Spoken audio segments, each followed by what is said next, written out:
नमस्कार दोस्तों, आप देख रहे हैं रियल टेक इन हिंदी। दोस्तों, आचार संहिता लागू होने के कारण जो हमारे एआईसीपीएन के जो आंकड़े हैं वो अब तक जारी नहीं किए जा रहे थे। और जो ministry of labour and employment labour bureau है, इन्होंने ये डाटा अब जारी किया दोस्तों 7 जून 2024 को। तो पिछले 3 महीनों का जो सीपीआई इंडेक्स के आंकड़े हैं वो हमारे रोके हुए थे। तो अब इन्होंने देखिए फरवरी, मार्च और अप्रैल 2024 के तीनों महीने के जो डाटा है एक साथ इन्होंने रिलीज कर दिया है। और इसमें इन्होंने बताया है कि जो फरवरी 2024 का डाटा था इसमें 0.3 पॉइंट की बढ़ोतरी हुई थी इसमें। और अगला जो मार्च 2024 है, मार्च 2024 के लिए 0.3 पॉइंट जो है ये कम हुआ था। उसके बाद जो सीपीआई इंडेक्स के आंकड़े हैं अप्रैल 2024 के, इसमें 0.5 की बढ़ोतरी हुई है।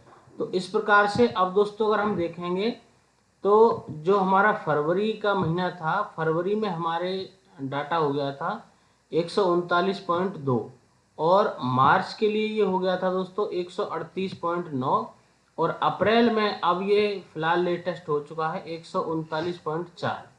अब दोस्तों इसी डाटा को जब हम डीए कैलकुलेटर में पुट करते हैं तब हमारे पास एक वैल्यू निकल के आएगी कि कितना डीए हमारा अब तक हो चुका है।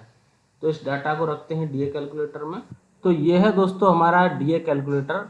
अब इसमें देखिए फरवरी 2024 का जो डाटा है 139.2, ये वैल्यू पुट करने के बाद हमारा डीए बनता है 51.44%।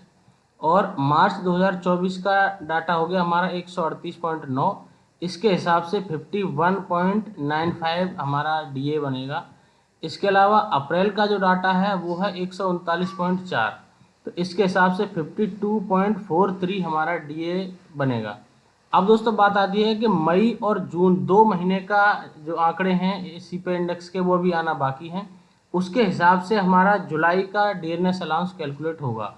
अब मान लीजिए कि मई और जून में अगर बिल्कुल भी बढ़ोतरी नहीं होती है, उसके बाद क्या डाटा रहेगा। तो देखिए हमने मई और जून में हम सेम अप्रैल वाली वैल्यू पुट करते हैं।